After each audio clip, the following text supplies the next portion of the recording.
يا أيها الذين آمنوا إذا نودي للصلاة من يوم الجمعة فاسعوا إلى ذكر الله وذروا البيع. إن الحمد لله نحمده ونستعينه ونستغفره ونعوذ بالله من شرور أنفسنا ومن سيئات أعمالنا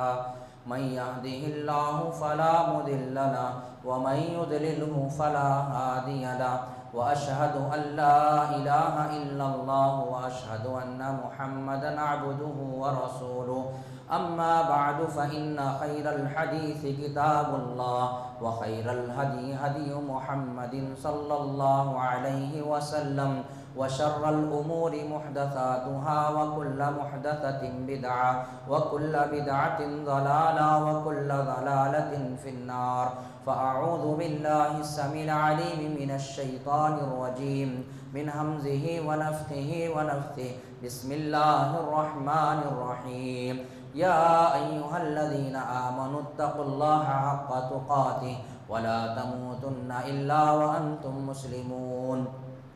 يا أيها الناس اتقوا ربكم الذي خلقكم من نفس واحدة وخلق منها زوجها وبث منهما رجالا كثيرا ونساء واتقوا الله الذي تساءلون به والأرحام إن الله كان عليكم رقيبا. يا أيها الذين آمنوا اتقوا الله وقولوا قولا سديدا يصلح لكم أعمالكم ويغفر لكم ذنوبكم ومن يطع الله ورسوله فقد فاز فوزا عظيما. وقال الله تبارك وتعالى في القرآن المجيد والفرقان الحميد. بسم الله الرحمن الرحيم. قاف والقرآن المجيد بل عجبوا أن جاءهم منذر منهم فقال الكافرون هذا شيء عجيب أئذا متنا وكنا ترابا ذلك رجع بعيد.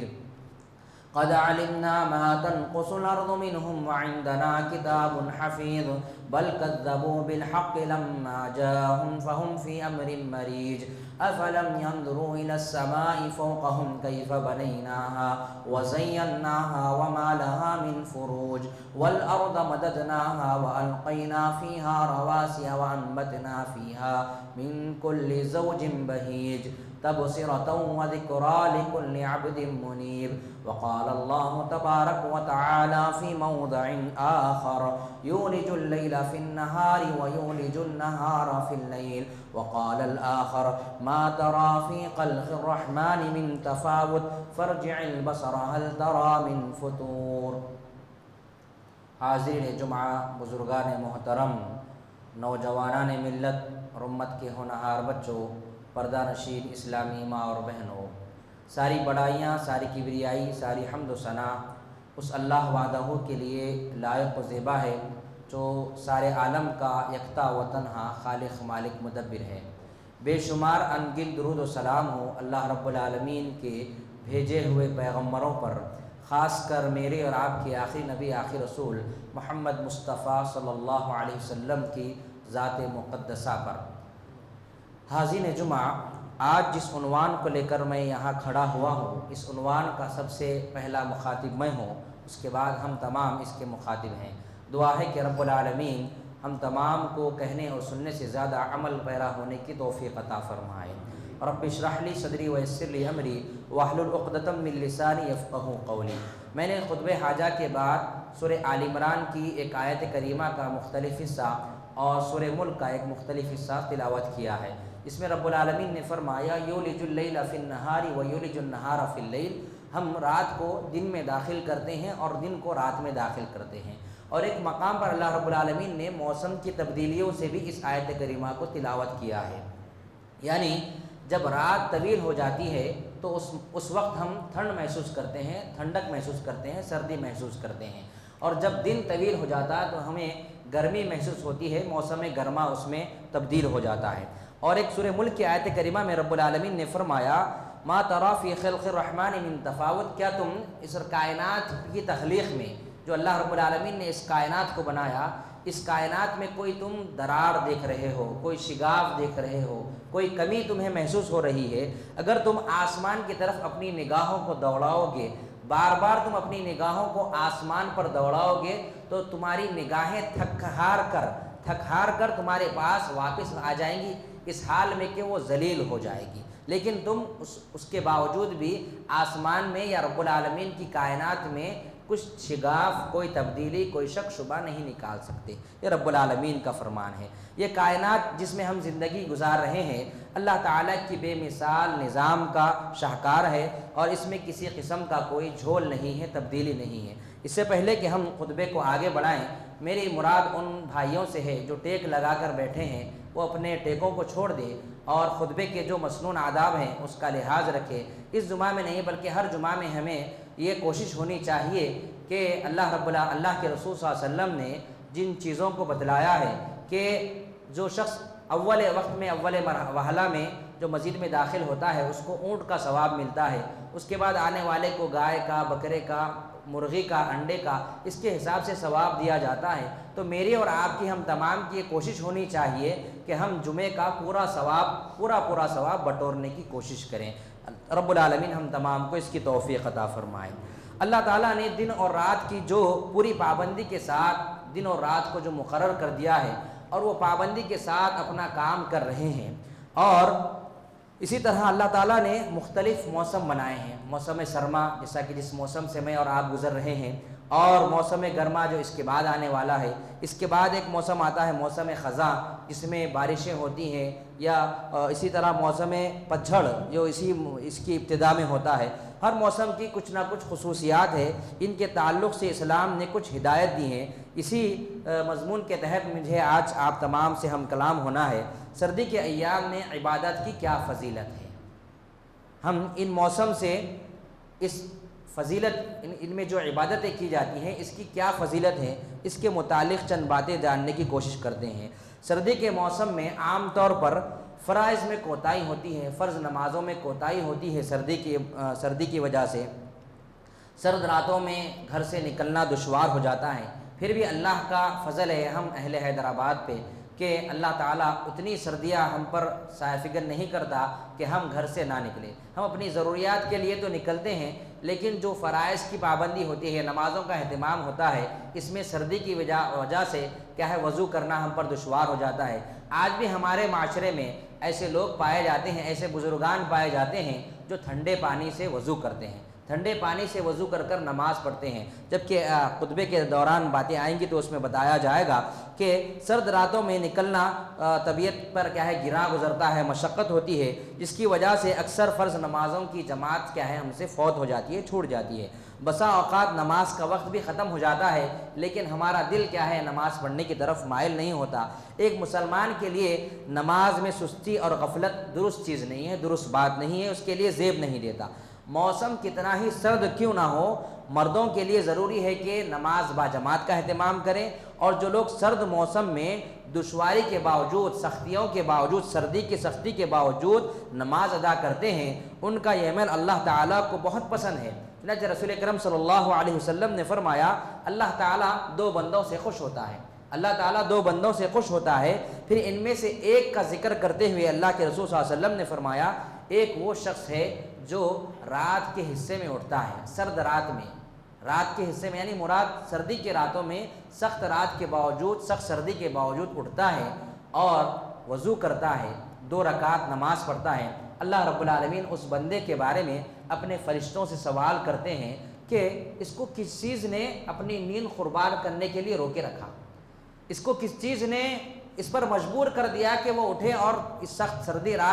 رات میں وضو کرے اور 2 رکعت نماز پڑھے۔ تو فرشتے کہتے ہیں اے رب العالمین تیرے پاس جو نعمتیں ہیں، جو جنت کی جو نعمتیں تیرے پاس ہے، اس کے شوق نے اسے اس طرح کرنے پر مجبور کر دیا، اور تیرے پاس جو سزائیں ہیں، تیرے پاس جو تکالیف ہے، تکلیف دینے والے جو عذابات ہیں، اس کے خوف نے اس کو اٹھنے پر مجبور کر دیا۔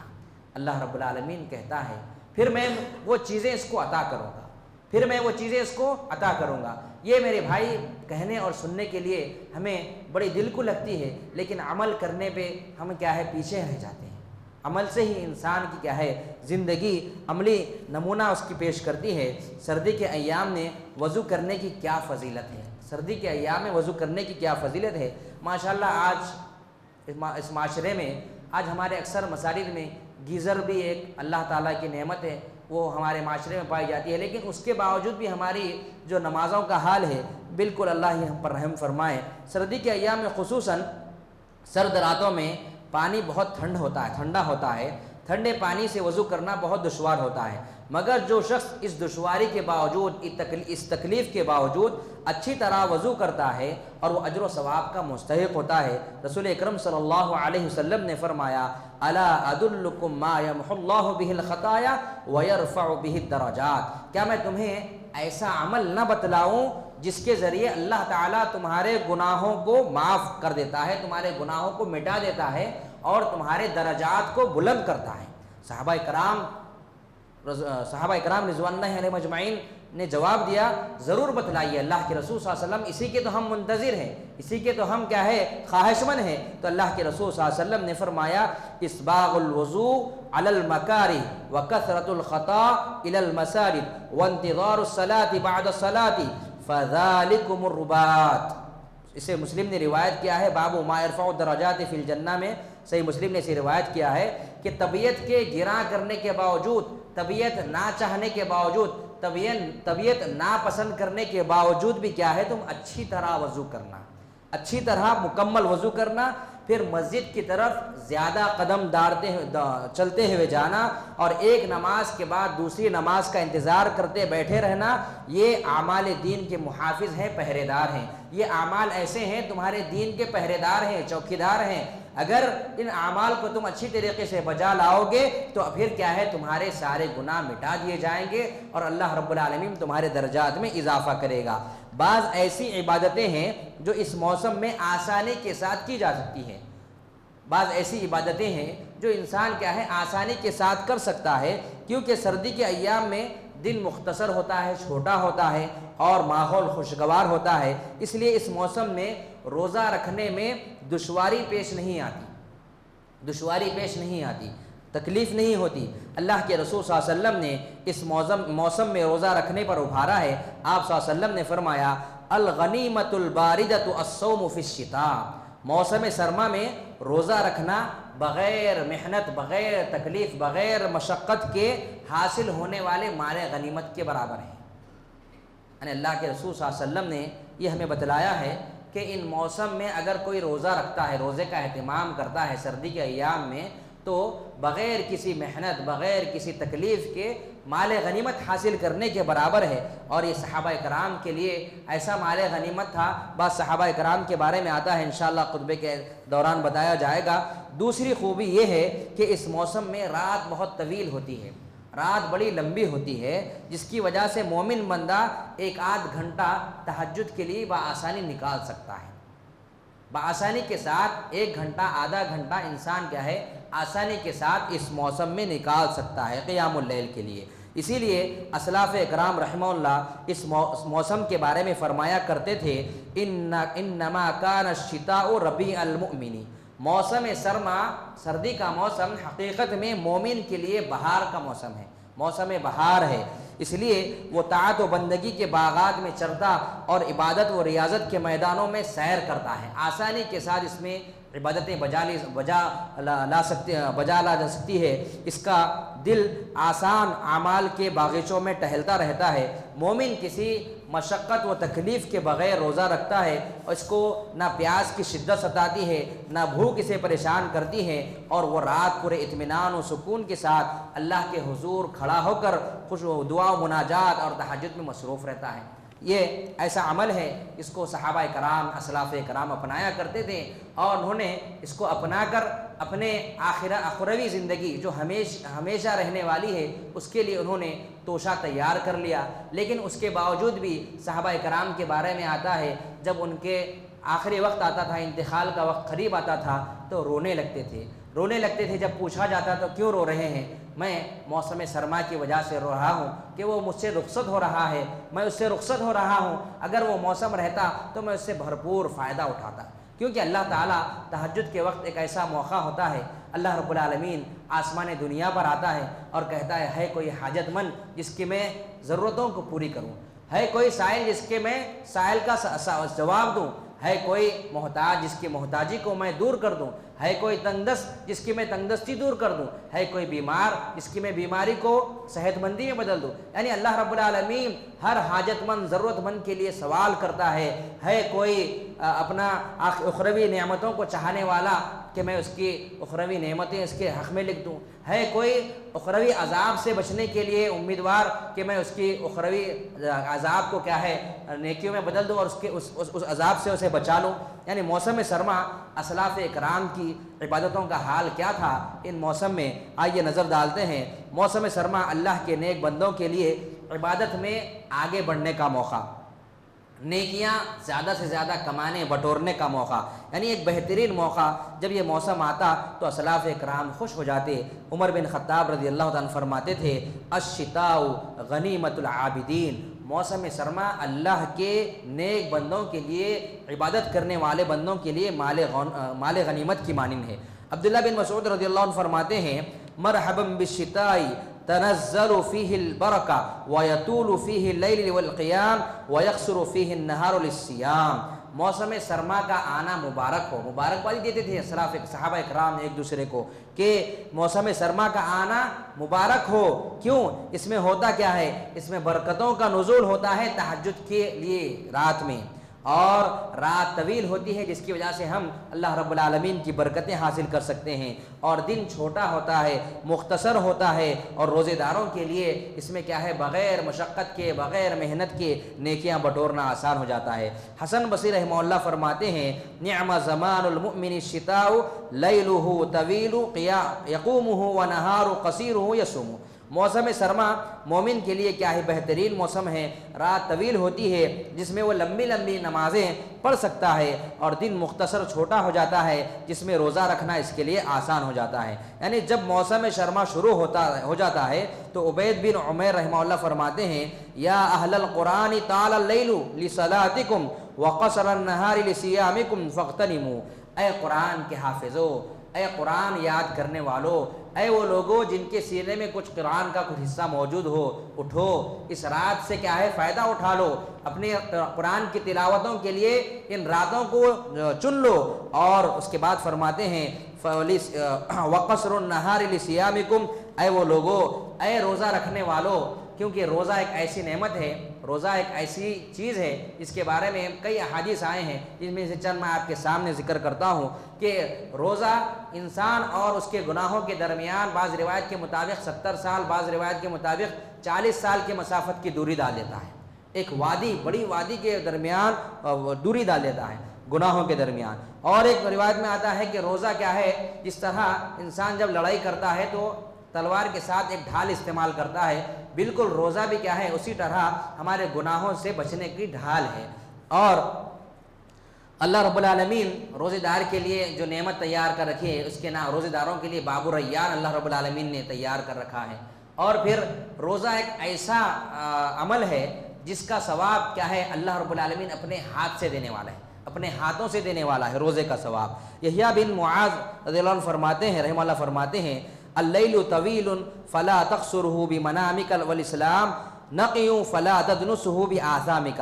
رات طویل ہے سو کر اسے چھوٹی مت کرو، رات بڑی طویل ہے، سردیوں کی راتیں طویل ہوتی ہے، لمبی ہوتی ہے، اس کو سو کر چھوٹی مت کرو۔ لیکن آج ہمارے معاشرے میں اگر ہم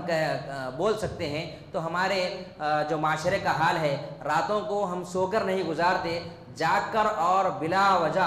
بلا وجہ کیا ہے انٹرنیٹ یا موبائل فون یا پھر غیر ضروری مشغولیات میں کیا ہے ہم اپنے راتوں کو صرف کرتے ہیں، خرچ کرتے ہیں۔ اور اسلام پاکیزہ مذہب ہے، اپنے گناہوں سے اسے ناپاک مت کرو۔ رات کے ایام میں جو گناہ انسان تنہائی میں ہو تب بھی گناہ کرتا ہے، یا معاشرے میں بیٹھا ہو اور ایسے دوستوں کے ساتھ بیٹھا ہو جن کے پاس اچھائی اور برائی کی تمیز نہ ہو تو پھر انسان کیا ہے وہاں پر بھی گناہوں میں ملوث ہو جاتا ہے۔ لہذا معاذ رضی اللہ تعالیٰ عنہ اپنی وفات کے وقت رونے لگتے ہیں، زار و خدار روتے ہیں۔ لوگوں نے سبب دریافت کیا، بعض صحابہ کرام کے بارے میں آیا ہے کہ صحابہ کرام کو لوگوں نے کہا کہ دنیا چھوڑنے کا تمہیں افسوس ہو رہا ہے؟ صحابہ کرام کہتے ہیں کلا واللہ، ہرگز نہیں، مجھے افسوس اس لیے ہو رہا ہے،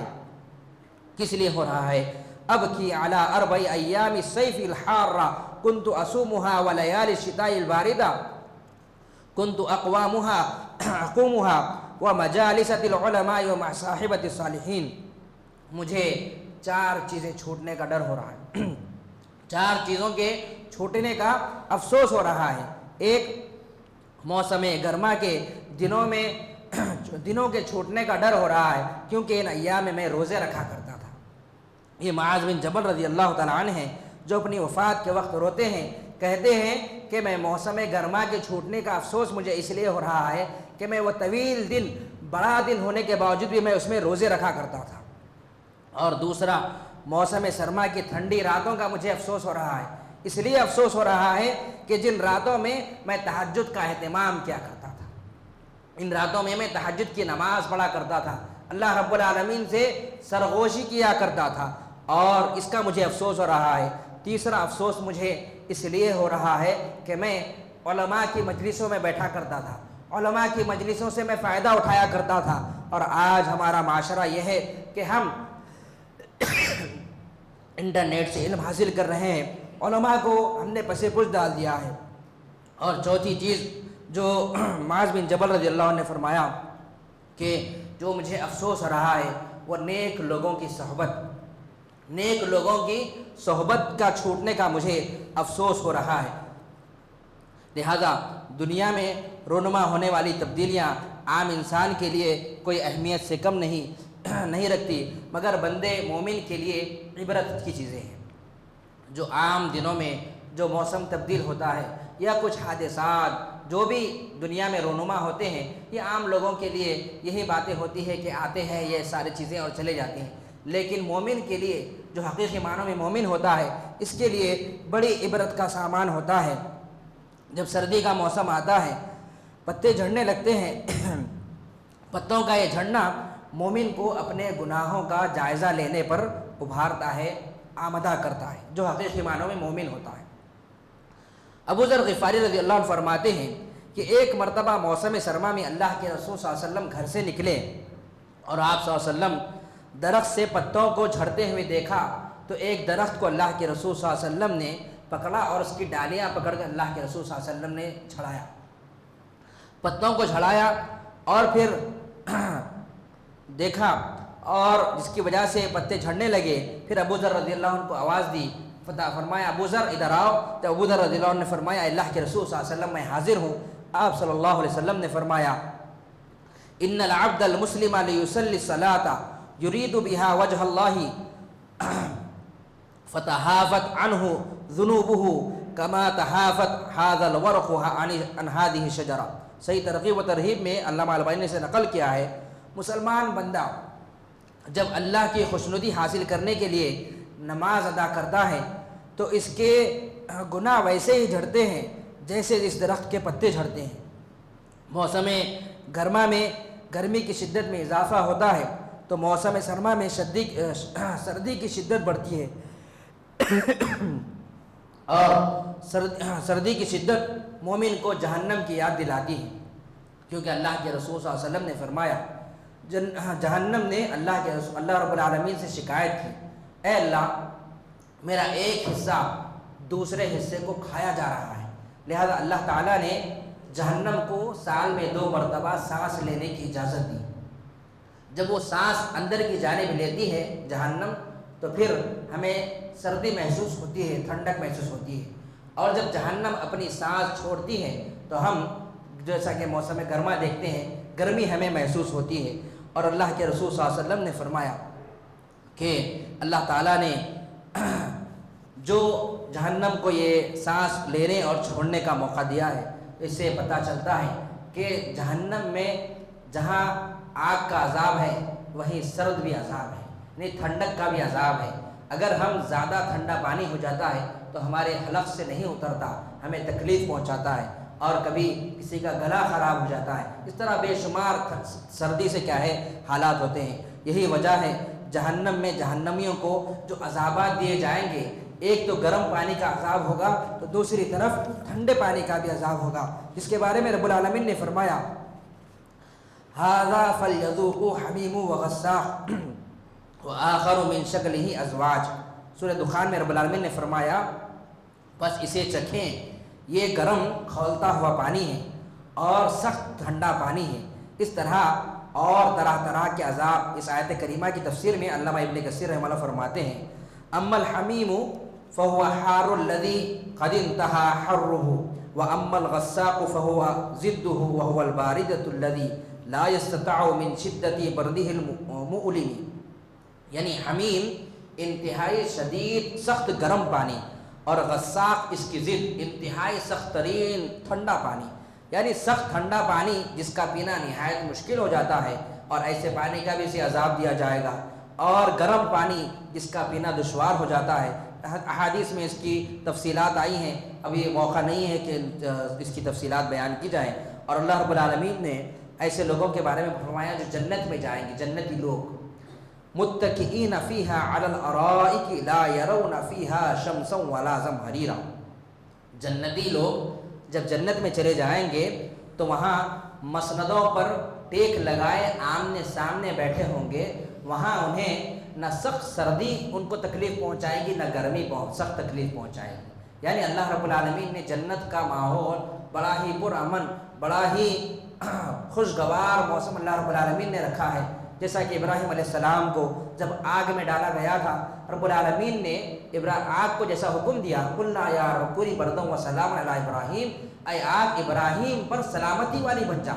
نہ اتنی سخت ٹھنڈی ہو جائے کہ ابراہیم کو ٹھنڈک کی وجہ سے تکلیف ہو جائے، نہ اتنی گرم کہ ابراہیم کو گرمی محسوس ہونے لگے۔ یعنی معتدل تو آگ کو اللہ رب العالمین نے حکم دیا کہ تو معتدل ہو جا، ابراہیم کے لیے سلامتی والی ہو جا۔ تو جنت کا ماحول سلامتی والا ہے، لہذا مجھے اور آپ کو، ہم تمام کو ضرورت اس بات کی ہے کہ ہم جنت میں جانے والے اعمال کرنے کی کوشش کریں، اور ان موسموں سے ہم کیا ہے زیادہ سے زیادہ فائدہ اٹھانے کی کوشش کریں۔ ان موسموں میں زیادہ جو ابھارا گیا ہے وہ روزے پر ابھارا گیا ہے، روزے کا اہتمام کرنے کی کوشش کریں۔ پیر اور جمعرات کا روزہ، یا پھر چاند کے تاریخوں سے ایام 20، 13، 14، 15 کا روزہ، یا پھر صوم داؤدی اگر رکھ سکتے ہیں، طاقت ہے تو صوم داؤدی کی شکل یہ ہے کہ ایک دن روزہ رکھا جائے، دوسرے دن افطار کیا جائے، نہیں روزہ نہ رکھا جائے۔ اس طرح ہم مہینے کے اگر 30 دن اگر ہم روزہ رکھتے ہیں تو 15 دن ہمارے روزے کے ہوں گے، 15 دن غیر روزہ ہم گزاریں گے۔ یہ داؤد علیہ السلام کا روزہ ہے، اور اللہ کے رسول صلی اللہ علیہ وسلم نے صوم داؤدی کی فضیلت بھی بتائی ہے۔ اور موسم سرما میں اس میں رونما ہونے والی تبدیلیاں اور صحت پر جو اثر انداز ہوتے ہیں، اس لیے اسلام نے بعض عبادات میں کیا ہے احکام تخفیف بھی دی ہے، یعنی بعض عبادتوں میں اللہ رب العالمین نے، شریعت اسلام نے ہمیں تخفیف بھی دی ہے، چھوٹ بھی دی ہے۔ نمبر 1 غسل میں تخفیف۔ سردی کے موسم میں اگر غسل کرنے کی ضرورت پیش آ جائے اور پانی کے استعمال سے دشواری ہو اور ہلکا پھلکا غسل کر لینا کافی ہے۔ یہ اس مرض کے لیے، اس آدمی کے لیے جس کو غسل کرنے سے تکلیف ہوتی ہو، چاہے وہ ٹھنڈا پانی استعمال کرے یا گرم پانی۔ بعض ایسے بھی مزاج ہوتے ہیں لوگوں کے جو نہ ٹھنڈا پانی استعمال کر سکتے ہیں نہ گرم پانی استعمال کر سکتے ہیں۔ ایسے لوگوں کے لیے یہاں پر یہ ہدایت دی گئی ہے کہ ہلکا سا غسل کر لیا جا سکتا ہے۔ جابر رضی اللہ عنہ فرماتے ہیں کہ میں نے اللہ کے رسول صلی اللہ علیہ وسلم سے دریافت کیا کہ اللہ کے رسول صلی اللہ علیہ وسلم، میں جنوبی آدمی ہوں، میں اللہ کے رسول کس طرح غسل کروں، اور سردی کی سختی نے مجھے تکلیف پہنچائی ہے، تو اللہ کے رسول صلی اللہ علیہ وسلم نے انہیں ہلکا سا غسل کرنے پر بتایا ہے۔ اور دوسری چیز یہ ہے وضو اور غسل کے بدلے تیمم کی اجازت دی گئی ہے۔ اگر پانی بہت ٹھنڈا ہے، استعمال کرنے سے انسان کو نقصان پہنچ سکتا ہے، نقصان کا اندیشہ ہے کہ وہ سخت بیمار پڑ سکتا ہے یا بیماری اس کی بڑھ جائے گی، تو ایسے آدمی کے لیے چاہیے کہ وہ پانی کیا ہے پانی کے بجائے مٹی سے تیمم کر کے اپنی نماز ادا کر سکتا ہے۔ اسی طرح عمر بن عاص رضی اللہ عنہ فرماتے ہیں کہ جنگ ذات السلاسل کے موقع پر ایک سرد رات میں میں جنوبی ہو گیا، مجھے خوف ہوا کہ اگر غسل کروں گا تو ہلاک ہو جاؤں گا، مر جاؤں گا، اس لیے میں نے تیمم کر کے اپنے ساتھیوں کو نماز پڑھائی، نماز پڑھی نہیں بلکہ نماز پڑھائی۔ انہوں نے رسول اللہ صلی اللہ علیہ وسلم سے میرے بارے میں شکایت کی کہ اللہ کے رسول صلی اللہ علیہ وسلم، عمر بن عاص ہمارے امیر تھے، انہوں نے حالت جنابت میں صبح کی اور انہوں نے تیمم کر کے ہم کو نماز پڑھائی۔ میں نے فرمایا کہ اللہ کے رسول صلی اللہ علیہ وسلم، مجھے ڈر ہوا کہ اگر میں غسل کروں گا تو میں ہلاک ہو جاؤں گا۔ مجھے اللہ کا یہ قول یاد آیا، وَلَا تُلْقُوا بِأَيْدِيكُمْ إِلَى التَّهْلُكَةِ، تم اپنے آپ کو ہلاکت میں مت ڈالو، وَلَا تُلْقُوا أَنفُسَكُمْ إِنَّ اللَّهَ كَانَ بِكُمْ رَحِيمًا، اپنے آپ کو ہلاکت مت کرو، ہلاک مت کرو، بے شک اللہ تعالیٰ کیا ہے تم پر رحم فرمانے والا ہے۔ یہ سن کر اللہ کے رسول صلی اللہ علیہ وسلم مسکرا دیے اور آپ صلی اللہ علیہ وسلم نے ان کو کوئی نکیر نہیں فرمائی۔ یعنی اس وقت اتنی شدت کی سردی ہو اور انسان کو ہلاک ہونے کا اندیشہ ہو، اس وقت کے یہ حالات ہے۔ جابر رضی اللہ عنہ فرماتے ہیں کہ ہم ایک سفر میں تھے، ایک صحابی کو سر پر چوٹ لگنے کی وجہ سے شدید زخمی ہو گئے۔ اس حالت میں وہ جنوبی ہو گئے اور لوگوں سے مسئلہ دریافت کیا کہ کیا میں اب غسل کروں یا پھر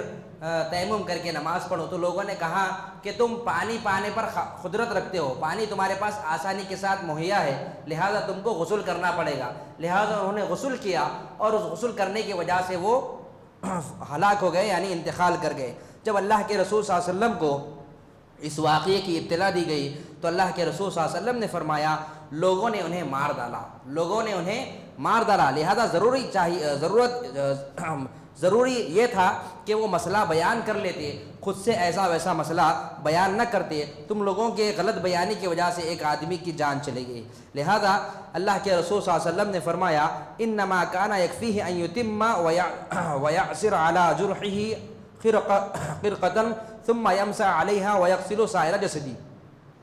اس شخص کے لیے کافی تھا کہ وہ تیمم کر لیتا اور اپنے زخم پر پٹی جہاں باندھا تھا اس پر مسح کر لیتا اور سارے بدن کو دھو لیتا، یہ اس کے لیے کافی تھا۔ موزوں اور جوتوں پر مسح کرنا، صوبان رضی اللہ عنہ فرماتے ہیں کہ اللہ کے رسول صلی اللہ علیہ وسلم نے ایک سریہ بھیجا، وہاں لوگوں کو ٹھنڈ لاحق ہوئی، سردی کا موسم تھا۔ جب اللہ کے رسول صلی اللہ علیہ وسلم کے پاس واپس آئے تو انہوں نے ٹھنڈ لگنے کی شکایت کی، جس پر آپ صلی اللہ علیہ وسلم نے ان کو عمامہ اور موزوں پر مسح کرنے کی اجازت دی، یعنی موقع کے لحاظ سے۔ لہذا باتیں بہت ہے، وقت اجازت نہیں دیتا۔ آخری باتیں کہتے ہوئے میں اپنے خطبے کو اختتام کرتا ہوں۔ جب عمر رضی اللہ عنہ کے بارے میں آتا ہے کہ امیر المومنین لوگوں سے خطاب کرتے، جب موسم سرما آتا کہتے امیر المومنین عمر بن خطاب رضی اللہ تعالیٰ عنہ ان الشتاء قد حضر وهو عدو فتأهبوا له أهبته من الصفوف والخفاف والجوارب واتخذوا الصفوف شعارا ودثارا فإن البرد سريع دخوله بعيد خروجي، سردی کا موسم آ رہا ہے جو صحت کا دشمن ہوتا ہے، لہذا تم اس سے بچاؤ کے لیے گرم چادر، موزے، جوتے تیار رکھ لو اور انہی کپڑوں کو اپنے اندرونی اور اوپری لباس بنا لو۔ یاد رکھو سردی انسانی صحت پر جلد اثر انداز ہونے والی اور دیر سے نکلنے والی ہوتی ہے۔ یہ اللہ کے عمر بن خطاب رضی اللہ تعالیٰ عنہ کی ہدایت اپنی قوم کے لیے تھی۔ سردی کے موسم میں صحت مند رہنے کے لیے مدافعتی نظام کو مضبوط بنانا ضروری ہے۔ جن لوگوں کی قوت مدافعت ٹھیک نہیں ہوتی، انہیں سردی اور زکام جیسی بیماریاں متاثر نہیں کرتی، ان کے لیے کھانے پینے میں احتیاط لازمی ہے، یعنی پپائی وغیرہ، پالک جیسی سبزیاں اختیار کرنی چاہیے۔ ورزش کا اور بھرپور نیند بھی اس موسم میں صحت کو بحال رکھنے کے لیے ضروری ہے۔ ان جائز اور حلال طریقوں کے علاوہ سردی سے محفوظ رہنے کے بعض ناجائز اور حرام طریقے بھی ہیں، مثلا نشہ آور چیزوں کا استعمال، جیسا کہ آج نوجوان بچوں میں خاص کر ایک نیا شوق ولولہ جو امنڈ پڑا ہے کہ حقہ بازاری کا بڑا بازار گرم ہے، جس میں کیا ہے الگ الگ کیا ہے کوالٹی ورائٹی لے کر بچے کیا ہے استعمال کر رہے ہیں، اس میں حرام اور حلال کی کیا ہے تمیز نہیں کر رہے ہیں۔ اور اسی کے بارے میں اللہ کے رسول صلی اللہ علیہ وسلم کے پاس ایک واقعہ آیا تھا کہ اللہ کے رسول صلی اللہ علیہ وسلم سے ایک صحابی نے کہا، اللہ کے رسول صلی اللہ علیہ وسلم نے ایک ایسے علاقے میں ہم رہتے ہیں، بالکل آخری بات میں کہہ کر اپنا خطبہ اختتام کر رہا ہوں، اللہ کے رسول صلی اللہ علیہ وسلم ہم ایسے علاقے میں رہتے ہیں جہاں پر سردی بہت سخت ہے اور ہمارے لیے کام کرنا دشوار ہو جاتا ہے، اس لیے ہم جو کی شراب بنا کر، گیہوں کی شراب بناتے ہیں اور ہم اس کو استعمال کرتے ہیں تاکہ وہ ہمیں قوت بھی دے اور سردی سے محفوظ بھی رکھے، کیا ہم اس کا استعمال کر سکتے ہیں؟ تو اللہ کے رسول صلی اللہ علیہ وسلم نے فرمایا کیا اس سے تمہیں نشہ بھی آتا ہے؟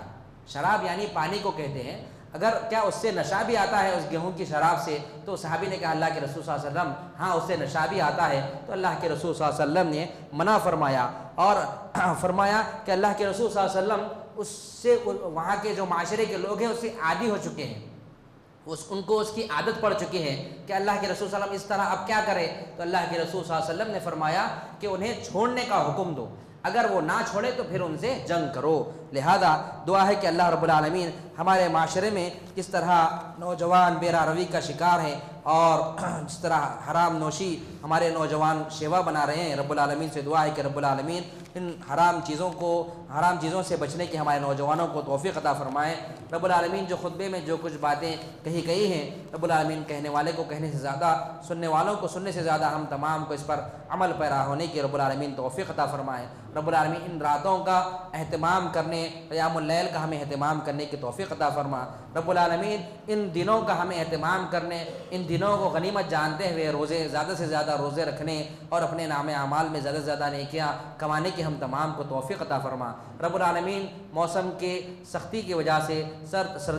سردیوں کی وجہ سے ہم جو پانی سے ڈر رہے ہیں، رب العالمین ہمیں اتنا حوصلہ، اتنی ہمت عطا فرما کہ ہم ٹھنڈے پانی سے وضو کر کے رب العالمین تیرے بارگاہ میں حاضر ہو سکے۔ رب العالمین ہم گناہگار ہیں، خطا کار ہیں، رب العالمین ہمارے گناہوں کو معاف فرما، ہمارے خطاؤں کو درگزر فرما۔ رب العالمین مسلمانوں پر رحم فرما، مسلمانوں کے خلاف جو سازشیں چلی جا رہی ہیں رب العالمین ان سازشوں میں انہیں ناکام بنا دے۔ رب العالمین یا تو انہیں ہدایت دے دے یا پھر رب العالمین ان کے دلوں کو پھیر دے۔ رب العالمین ہم مسلمانوں کی حفاظت فرما، مسلمان عورتوں کی حفاظت فرما، مسلمان بچیوں کی حفاظت فرما۔ رب العالمین مسلمان بچیاں جو گھروں میں بن بیا بیٹھی ہیں انہیں نیک و صالح جوڑے عطا فرما۔ رب العالمین جو نوجوان بے روزگار ہیں یا شادی کے لیے رب العالمین جو رشتوں کی تلاش میں ہیں، رب العالمین نے نیک و صالح جوڑے عطا فرما۔ نوجوانوں کو حلال روزی کھانے، ہم تمام کو حلال روزی کھانے، کھلانے، کمانے کی توفیق عطا فرما۔ اقول قولی ھذا استغفر اللہ لی ولکم ولسائر المسلمین والمسلمات الاحیاء منهم والاموات۔